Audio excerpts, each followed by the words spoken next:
जय हिंद साथियों, स्वागत है आप सभी लोगों का ट्रिपल सी के एपिसोड नंबर 17 में। आज की इस वीडियो में ट्रिपल सी के इंपॉर्टेंट क्वेश्चन और आंसर के बारे में बात करने वाले हैं। तो चलते हैं, वीडियो को स्टार्ट करते हैं। देखिए, क्वेश्चन नंबर 1 है, कौन सा नेटवर्क कंट्री वर्ल्ड को कनेक्ट कर रखने का काम करता है। यानी कि कौन सा ऐसा नेटवर्क होता है जो एक कंट्री से दूसरे कंट्री को कनेक्ट कर रखने का कार्य करता है। इसमें ऑप्शन दे रखा है। पहला ऑप्शन है वैन, दूसरा ऑप्शन है लैन और तीसरा ऑप्शन है मैन और चौथा ऑप्शन है पैन। यानी कि वैन का जो फुल फॉर्म होता है, ये भी एग्जाम में पूछा जाता है। वैन का फुल फॉर्म बताइए।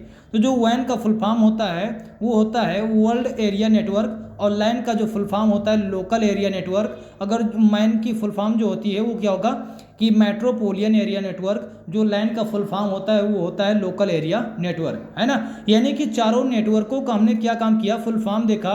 तो ये फुल फॉर्म नाम से ही क्लियर है। यानी कि वर्ल्ड एरिया नेटवर्क वैन क्या काम करेगा कि एक कंट्री से दूसरे कंट्री को कनेक्ट कर रखने का कार्य करता है। नेक्स्ट क्वेश्चन है क्यूआर के फाउंडर हैं। हाँ, यानी क्यूआर के फाउंडर कौन है। तो इसमें ऑप्शन देखिए, क्यूआर क्या होता है, एक प्रकार का मैट्रिक्स बारकोड होता है। जो क्यूआर होता है ये एक प्रकार का मैट्रिक्स बारकोड होता है, ठीक है। तो इसमें पहला ऑप्शन है एचपी, दूसरा ऑप्शन है डेंसो वेब, तीसरा ऑप्शन है माइक्रोसॉफ्ट और चौथा कह रहा है नॉन ऑफ दीज, इनमें से कोई नहीं। तो देखिए, जो क्यूआर के फाउंडर है वो कौन है, डेंसो वेब। यानी कि दूसरा विकल्प इसमें क्या होगा, सही होगा, ठीक है। नेक्स्ट क्वेश्चन है आधार शेडिंग मीनिंग इज। हाँ, तो हमें ये समझना पड़ेगा कि आधार शेडिंग क्या है। तो देखिए, आधार शेडिंग का मतलब ये हो गया, आधार शेडिंग ये होता है कि ये एक योजना बताता है कि कोई आप बनकर आपके हिस्से का दावा ना करे। इसलिए क्या होता है कि आधार नंबर को बैंक से लिंक कराना होता है, ठीक है। तो देखिए, आधार शेडिंग इज, नंबर 1 है बैंक से आधार जोड़ना, नंबर 2 है बैंक की एक स्कीम है, नंबर 3 है बीमा और नंबर 4 कह रहा है इनमें से कोई नहीं, ठीक है। तो देखिए, इसमें जो पहला आंसर होगा वो क्या होगा, बैंक से आधार जोड़ना, वही क्या होगा, सही होगा, ठीक है। नेक्स्ट क्वेश्चन है ईपी रोम का फुल फॉर्म बताइए। हाँ, तो देखिए, जो ईपी रोम होता है ये रोम का एक भाग होता है, ठीक है। रोम के अंतर्गत 3 मेमोरी पाई जाती हैं। पाया जाता है पी रोम, ईपी रोम और फिर उसके बाद में ईपी रोम, ठीक है। पी रोम का पूरा नाम होता है प्रोग्रामेबल रीड ओनली मेमोरी। जब कंप्यूटर में हम सॉफ्टवेयर को इंस्टॉल करते हैं तो उसी पी रोम के माध्यम से इंस्टॉल होता है। और ईपी रोम का फुल फॉर्म होता है erasable programmable read only memory. जब हम कंप्यूटर में से क्या काम करेंगे, सॉफ्टवेयर को डिलीट करेंगे तो ईपी रोम के माध्यम से सॉफ्टवेयर डिलीट होता है, ठीक है। तो इसका जो फुल फॉर्म होगा वो क्या होगा, erasable programmable read only memory. यानी कि पहला ऑप्शन क्या होगा, सही होगा, ठीक है। नेक्स्ट क्वेश्चन है आरटीजीएस किस वर्ष प्रारंभ हुआ। हाँ, आरटीजीएस किस वर्ष प्रारंभ हुआ। आरटीजीएस का हमेशा एग्जाम में ये भी फुल फॉर्म पूछा जाता है कि आरटीजीएस का फुल फॉर्म बताइए, ठीक है। तो जो आरटीजीएस का फुल फॉर्म होता है रियल टाइम ग्रॉस सेटलमेंट होता है। हाँ, आरटीजीएस का full form real time gross settlement. हाँ, ये क्या होता है कि बैंक टू बैंक अगर जो पेमेंट का अंतरण करना हो तो उस कंडीशन में हम आरटीजीएस का प्रयोग करते हैं। बैंक टू बैंक पेमेंट का अंतरण करने के लिए आरटीजीएस का प्रयोग करते हैं, ठीक है। तो इसमें पहला ऑप्शन दे रखा है 2002 में, दूसरा ऑप्शन है 2003 में, तीसरा ऑप्शन है 2004 में और चौथा ऑप्शन है 2005 में। आरटीजीएस का प्रारंभ कब हुआ, तो वो कब हुआ था, 2004 में हुआ था। यानी कि इसमें जो तीसरा विकल्प होगा वो क्या होगा, सही होगा, ठीक है। नेक्स्ट क्वेश्चन है, आगे बढ़ते हैं। क्वेश्चन है नेफ्ट कब प्रारंभ हुआ। हाँ, नेफ्ट कब प्रारंभ हुआ। हाँ, तो इसमें ऑप्शन दे रखा 2004 में, दूसरा ऑप्शन है 2005 में, तीसरा ऑप्शन है 2006 में और 2007 में, ठीक है। तो देखिए, नेफ्ट को हमें समझना पड़ेगा कि नेफ्ट होता क्या है। इलेक्ट्रॉनिक रूप में एक खाते से दूसरे खाते में पैसा अंतरित करने के लिए डिजाइन किया गया नेफ्ट, ठीक है। तो इसमें जो पहला ऑप्शन होगा 2004 वो क्या होगा, सही होगा, ठीक है। नेफ्ट का प्रारंभ कब हुआ, 2004 में हुआ था, ठीक। नेक्स्ट क्वेश्चन है, आगे बढ़ते हैं। देखिए, क्वेश्चन है यूपीआई का फुल फॉर्म। हाँ, यूपीआई का फुल फॉर्म क्या है, ठीक है। तो यूपीआई का फुल फॉर्म क्या है, यूनिफाइड पेमेंट्स इंटरफेस या यूनिक पेमेंट्स इंटरफेस, या तीसरा ऑप्शन है यूनिफाइड पेमेंट इंटरनेट और चौथा कह रहा है इनमें से कोई नहीं। यानी कि नॉन का मतलब कोई नहीं, इनमें से कोई नहीं, ठीक है। तो देखिए, यूपीआई का जो फुल फॉर्म होगा वो क्या होगा, यूनिफाइड पेमेंट्स इंटरफेस, ठीक है। यानी कि इसमें पहला ऑप्शन क्या होगा, सही होगा, राइट आंसर होगा, ठीक है। नेक्स्ट क्वेश्चन है क्वेश्चन है URL का फुल फॉर्म बताइए। हाँ देखिए, हमें ये समझना पड़ेगा कि URL होता क्या है। हाँ तो देखिए, वेबसाइट का अलग अलग पता होता है। जो URL होता है ये वेबसाइट का एक अलग अलग पता होता है ताकि उपयोगकर्ता को ढूंढने में आसानी हो, है ना।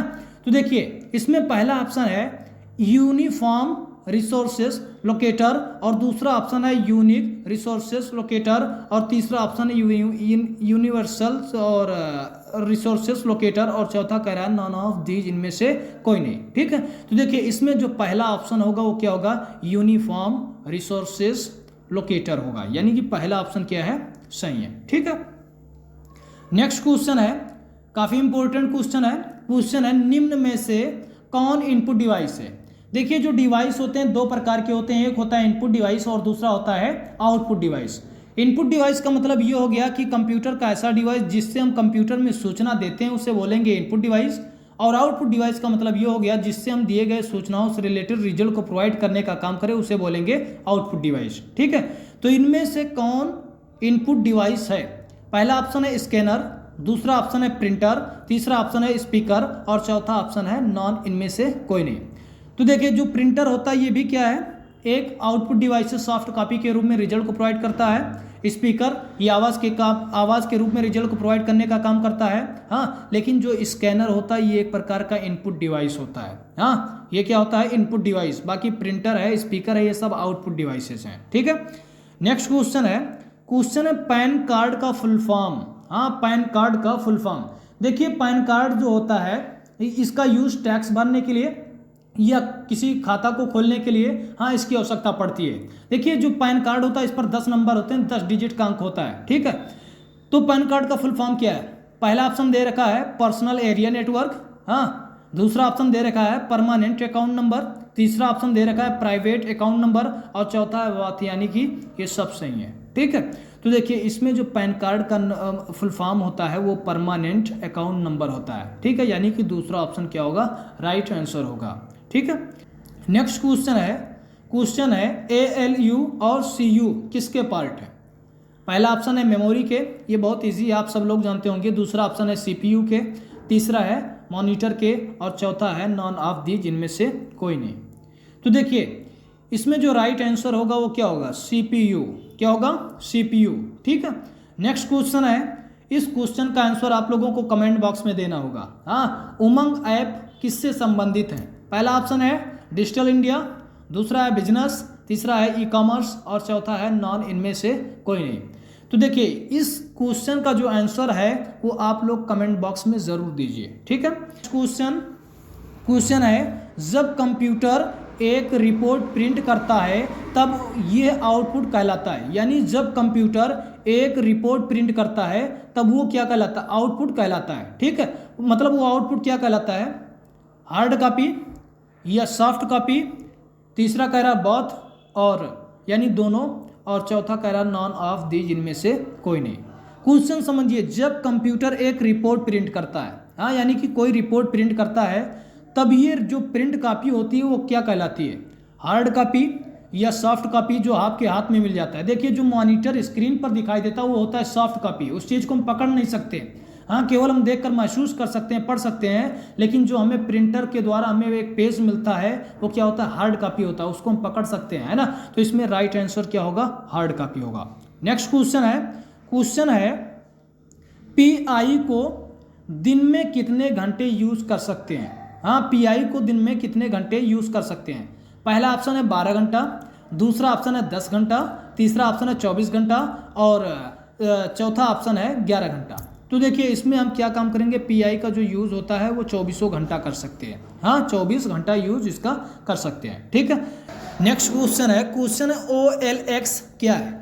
OLX क्या है, तो देखिए जो OLX होता है कंपनी है जिस कंपनी का स्टार्टिंग किसने किया था, फ्रांस ने किया था। ठीक है, इसमें पहला ऑप्शन दे रखा है ई-गवर्नेंस, दूसरा ऑप्शन है ई-कॉमर्स, तीसरा ऑप्शन है ईमेल और चौथा कह रहा है नॉन, इनमें से कोई नहीं। ठीक है, तो देखिए इसमें जो राइट आंसर होगा वो क्या होगा, B नंबर होगा, यानी कि ई-कॉमर्स होगा। ठीक, नेक्स्ट क्वेश्चन है लिब्रे ऑफिस राइटर में प्रिंट प्रीव्यू की शॉर्टकट की क्या होती है।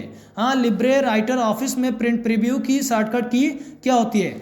पहला ऑप्शन है control plus shift plus O, दूसरा ऑप्शन है control plus shift plus P, तीसरा ऑप्शन है कंट्रोल प्लस F2 और चौथा ऑप्शन है कंट्रोल प्लस पी। यानी कि देखिए इसमें जो राइट आंसर होगा वो क्या होगा, आप लोग बताइए इस चीज़ को, पहला होगा या दूसरा होगा या तीसरा होगा। यानी कि देखिए इसमें जो सी है और डी है ये दोनों नहीं होंगे, हाँ ये और बी में से कोई एक है। तो आप लोग बताइए कमेंट बॉक्स में क्या है, ठीक है।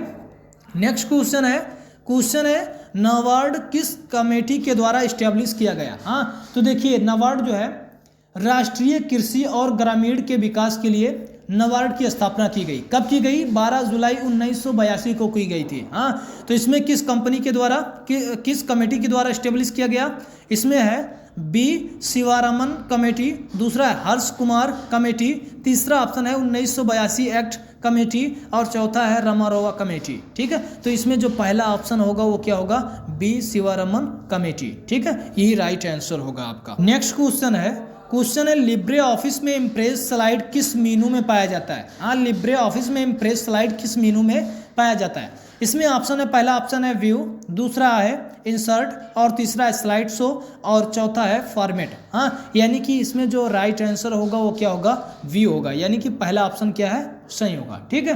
तो उम्मीद करते हैं आज का ये वीडियो समझ में आया होगा। मिलते हैं अगली वीडियो में, तब तक के लिए जय हिंद।